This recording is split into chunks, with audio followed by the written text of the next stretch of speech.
Olá, meninos e meninas do segundo ano. Vamos fazer o gabarito da nossa atividade avaliativa, né? Número 3, essa que vocês fizeram aí no dia 8 de julho, tá legal? Vamos dar uma passada aí questão por questão pra gente ver as respostas. Então, a número 1 dizia assim, todas elas valem 1 ponto, né? Tá ali total 6 pontos. Então, o número 1 dizia assim, a produção de grãos no Brasil na safra 2009-2010 será recorde, 147 milhões de toneladas, superando em 8% o volume produzido na safra 2008-2009. A área plantada na safra 2009-2010 é de 47 milhões de hectares, 0,7% menor que a cultivada na safra 2008-2009, Jornal Brasil Econômico aí de 2010. Então, nesse enunciado, ele está mostrando para gente que a produção aumentou muito, né? 8,8% é um aumento considerável, porém a área não só não aumentou, como chegou a diminuir, né? Eles diminuíram em 0,7, parece pouco, mas é algo considerável, né? Na medida que você está com a mesma área, né? Até um pouquinho menor, e você conseguiu crescer 8,8% a sua produção. Isso significa, claro, que você melhorou a sua produtividade, ou seja, a sua relação entre produção e área plantada, tá? Então, a pergunta é, explique a relação estabelecida pelo texto entre produção e área plantada, e aí é isso que eu disse para vocês, né? Então, a produção aumentou e a área plantada continua a mesma, essa é a relação, indicando se a produtividade aumentou ou diminuiu, com certeza aumentou. E, por fim, cite 2 fatores que podem ter influenciado nos índices de produtividade, né? O que faz com que esse cara consiga produzir 8,8% a mais numa área praticamente igual, até um pouquinho menor do que antes? Significa que ele teve melhorias, né? Que ele introduziu, por exemplo, mais tecnologia, mais inovações, mais fertilizantes, ou ele melhorou, né, ou a quantidade ou a qualidade dos fertilizantes, né? Poderia ser citado agrotóxico, técnicas agrícolas mais modernas, mais eficazes, o uso, por exemplo, de maquinário.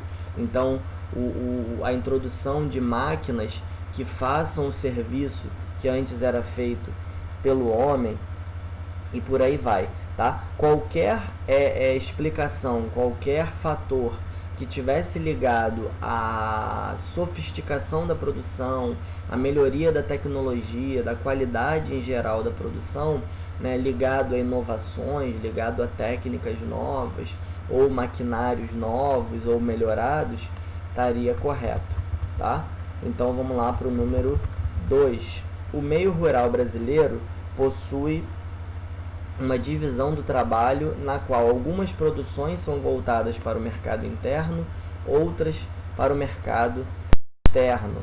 Algumas se dão predominantemente em pequenas e médias propriedades e outras em grandes propriedades. Associe as características acima com as produções 1 de alimento e 2 de soja. Então, quando a gente fala ali, algumas produções são para o mercado interno, outras para o mercado externo, alimentos para o mercado interno, soja, mercado externo, basicamente, tá? Grandes produções ligadas ao agronegócio.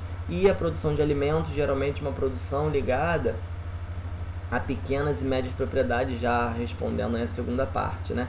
Uma produção menor, voltada para pequenas e médias propriedades, voltadas para o mercado nacional, como já foi, para o mercado interno, como foi dito anteriormente, né?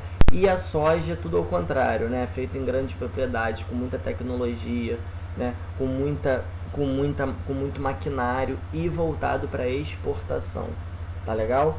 Então essa questão era bem simples, bem direta, como se fosse aquelas, né, questões do ensino fundamental de ligar colunas, né, era mais ou menos isso que estava pedindo, se associar esses 4 fatores aí com produção de alimentos e produção de soja, 2 para cada um, beleza?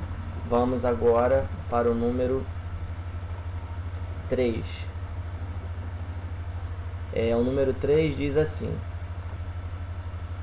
nas últimas décadas, em diversas cidades do interior, algumas atividades não agrícolas começaram a ganhar importância econômica.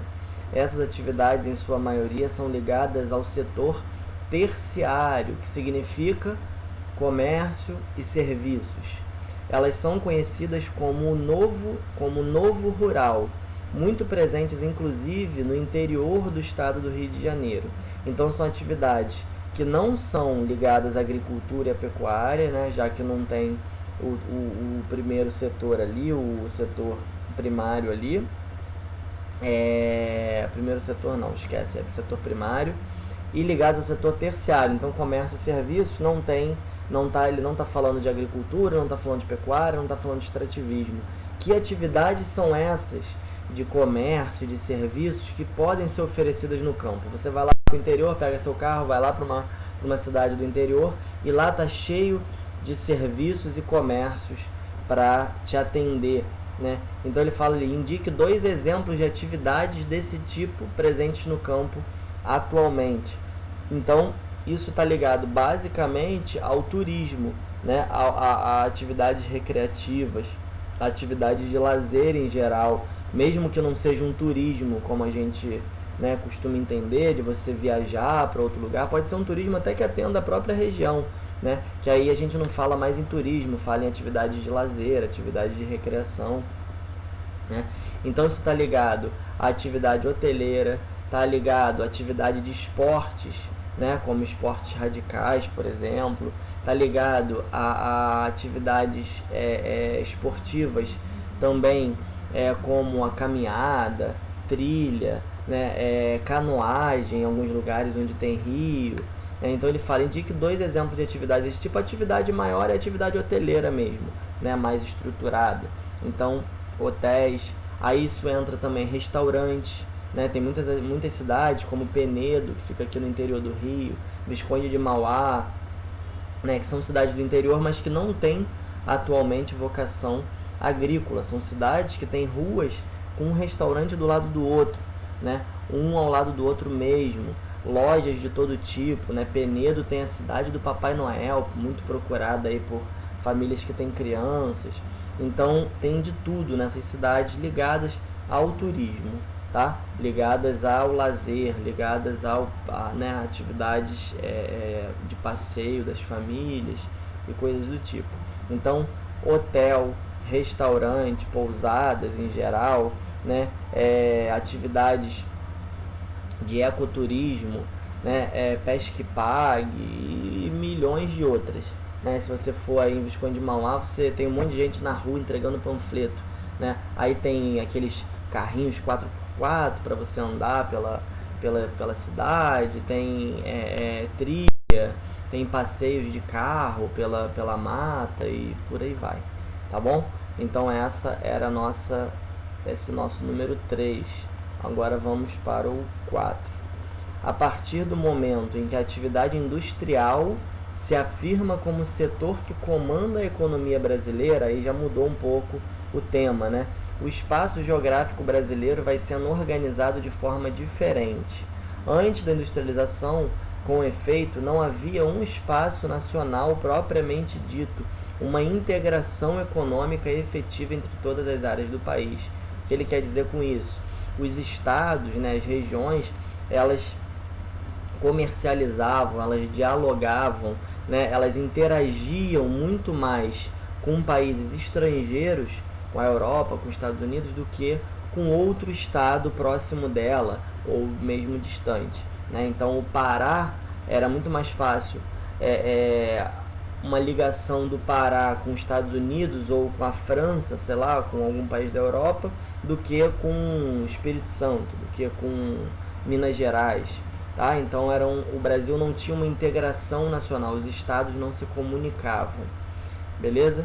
Então, letra A diz assim: indique a principal atividade econômica brasileira que comandava a economia até 1930 e que gerou o acúmulo de capital que possibilitou a industrialização brasileira. A principal atividade econômica era a agricultura do café.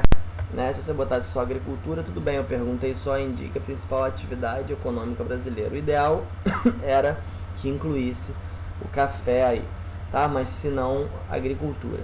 Letra B, considerando o texto acima, explique a diferença entre a dinâmica econômica pré-industrial e a nova dinâmica a partir de 1930, com a efetiva industrialização do Brasil. Né? Então, essa dinâmica econômica pré-industrial era essa dinâmica voltada para o mercado externo, né? Agroexportadora, ou seja, uma agricultura voltada para exportação e que não integrava o país. E a nova dinâmica a partir de 30 é a efetiva industrialização do Brasil, que fez com que os estados também começassem a dialogar, começassem a comprar produtos uns dos outros. Né? Se São Paulo e o Rio de Janeiro produziam muito café até 1930, o Brasil não tinha um consumo de café tão grande assim para estar com uma interação comercial enorme com São Paulo e com o Rio. Agora, a partir do momento que o Sudeste, principalmente, né, que houve uma certa concentração aqui no Sudeste, começa a produzir bens de consumo, né, começa a produzir bens ligados à alimentação, por exemplo, começa a ter moinhos de farinha, começa a ter fábricas de sabonete, de sabão, fábricas de tecido. Então isso já interessa, né? Houve uma diversificação da economia e aí o Pará, né, Manaus lá no Amazonas, Recife, começa a se interessar por produtos que estão sendo feitos aqui no Rio de Janeiro e em São Paulo. Então isso faz com que haja uma nova dinâmica de interação entre os estados. Beleza? Número 5. Vamos lá. A número 5 também é sobre indústria, tá? E vai falar assim, ó. Ela diz: a partir dos anos de 1930, o Brasil intensificou seu processo de industrialização. Né? Foi o início do governo do Getúlio Vargas. E assim a indústria superou a agropecuária em termos de participação no PIB. Até os anos 80, o Estado atuou de forma decisiva nesse processo, ou seja, planejando a economia, planejando a industrialização do Brasil. Indique uma característica da industrialização promovida por Vargas e outra da industrialização do período de JK. Né?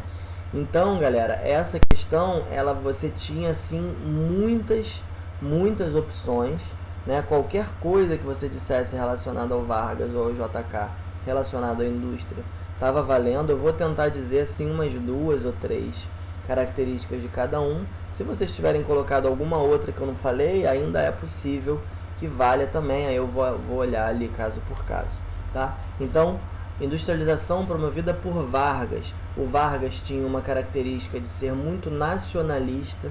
Então, uma característica da industrialização promovida por Vargas poderia ser uma industrialização visando a nação brasileira, o mercado interno, as indústrias nacionais, tá? Então era uma industrialização que visava abastecer o mercado interno. Isso é uma característica, não era para exportar, né? Poderia até exportar, mas inicialmente era para abastecer a nossa população.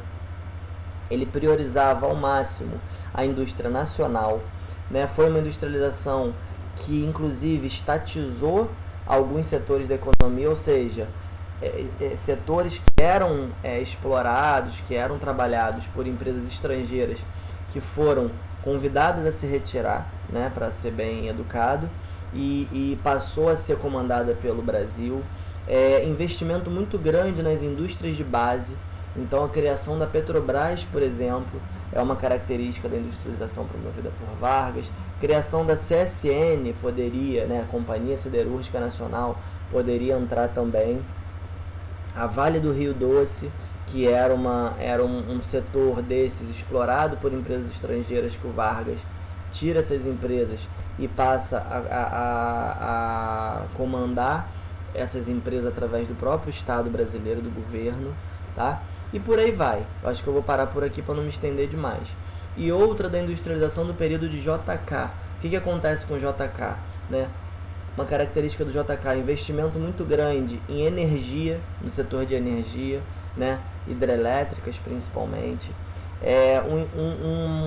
Um incentivo muito grande, o governo planejava incentivar a vinda de empresas estrangeiras para cá, já um pouco diferente do Vargas, né? A questão não pedia para você diferenciar os dois, mas a gente pode, na explicação, comparar os dois, fica até mais fácil, né? Mas não necessariamente vocês precisavam fazer isso, né? Se fizessem, tudo bem, se não fizessem, não tinha problema.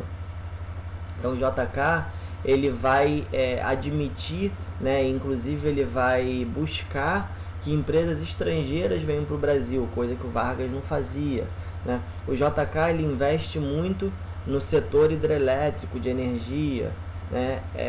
O JK continua mantendo a industrialização das indústrias de base, o setor de base da indústria continua, ele mantém na mão do governo. Então, as indústrias estatais de base, elas continuam existindo. Isso é uma outra já característica do JK, tá legal? Porém, outros tipos de indústria ele admitia e incentivava a vinda de estrangeiros para cá, tá? Eu acho que só também, acho que tá bom, né? Aí tem a questão dos automóveis, né? A prioridade ao setor automobilístico, estrangeiro também, vindo para o Brasil e só também. Eu acho que não adianta a gente ficar falando mil coisas aqui, né? Tá realmente muito ligado a essa questão do automóvel, né? A gente poderia falar da construção de rodovias, por exemplo, visando o incentivo, visando o incremento da indústria automobilística e assim por diante, tá bom? Então a gente fica assim, uma característica do Vargas e uma do JK, eu falei umas 3 de cada um pelo menos, tá legal? Se vocês tiverem colocado outra coisa, não se preocupe. Número 6, pra gente finalizar, que já estamos com um vídeo muito longo. Número 6, o processo de desconcentração industrial no estado de São Paulo, iniciado na década de 70, aí já está falando de desconcentração, tá? Houve uma concentração em São Paulo, no Rio de Janeiro, no Sudeste em geral, e a partir da década de 70, uma desconcentração. Alterou profundamente seu mapa e território. A mancha metropolitana da capital, ou seja, a mancha de urbanização, né, da capital, se expandiu em direção ao Vale do Paraíba, foi se estendendo. Sorocaba e as regiões de Campinas e Ribeirão Preto, mais para o norte. Conglomerados urbanos especializados se formaram ao longo de uma densa malha rodoviária das rodovias, e as cidades médias assumiram a liderança do mercado em seu entorno. Então, essas cidades começaram a crescer, né, eram cidades pequenas, passaram a se tornar cidades médias, e a economia das regiões próximas dela passaram a ser comandados por esses, como se fossem subcentros, né? E essa é a dinâmica de São Paulo a partir da década de 70. A transformação da indústria na metrópole de São Paulo pode ser entendida pela modificação do sistema de produção associada aos avanços em transporte e comunicação. As empresas que participam deste processo buscam fugir de problemas que encontram nas grandes metrópoles e buscam condições favoráveis em outras cidades. Cite 3 fatores que influenciam a mudança dessas empresas das grandes metrópoles para cidades menores, ocasionando uma desconcentração industrial. Então, a pergunta diz: 3 fatores que influenciam a mudança dessas empresas. Então, pode ser fatores negativos que elas encontram onde elas estão, ou fatores positivos que elas encontram para onde elas vão, tá? Então, qualquer uma das duas coisas servia, inclusive podia ser misturado. Então, dentre os fatores negativos que as empresas encontram em São Paulo, a gente poderia dizer uma cidade cara, né, com solo urbano caro, com taxas de impostos caros, né, IPTU muito alto, solo urbano de uma maneira geral, a mão de obra um pouco mais cara também, ou seja, não é tão fácil conseguir pessoas que aceitem ganhar pouco, né, em cidades grandes. Aí entra todos os problemas urbanos que são conhecidos nossos, aqui do Rio de Janeiro também, como engarrafamento, né, trânsito em geral, violência urbana, né, dificuldade aí para circular nessa cidade, seja por conta de violência, seja por conta de engarrafamentos, né, leis ambientais, ou na verdade, mesmo que as leis sejam as mesmas para São Paulo ou para cidades menores, as leis no geral nas cidades grandes são mais fiscalizadas, né, um poder de fiscalização maior, que faz com que essas empresas sejam mais cobradas, e aí no interior isso acaba sendo um pouco mais fácil, tá? Então aí eu já falei 3, 4, talvez 5 fatores que influenciam para que a empresa tenha vontade de sair por conta de um problema em São Paulo. Agora, o que ela busca em outras cidades? Tudo o contrário disso, né? Então a gente poderia dizer cidades com uma infraestrutura de transporte um pouco melhor, né? Sem congestionamentos, né? Cidades mais seguras, sem problemas tão grandes de violência urbana, cidades em que os impostos são mais baratos, né? A doação de terrenos, por exemplo, por parte das prefeituras de cidades do interior faz com que essas empresas busquem essas cidades. A isenção de impostos, muitas das vezes a própria prefeitura ou algum setor, né, o próprio governo do estado, dá incentivos fiscais, ou seja, diminui impostos, facilita, né, os impostos para essas empresas irem para cidades menores, tá legal? E então tudo ao contrário do que a gente falou antes, né? O solo urbano caro de São Paulo, o que o cara vai buscar? Um solo urbano mais barato. A violência urbana de São Paulo, o cara vai buscar, em contrapartida, uma cidade mais segura, com menos violência urbana, e assim por diante, beleza? Então a gente fica por aqui. Isso foi a nossa terceira atividade avaliativa. O gabarito está aí para vocês nesse vídeo, tá bom? Um grande abraço, boa semana aí para todos.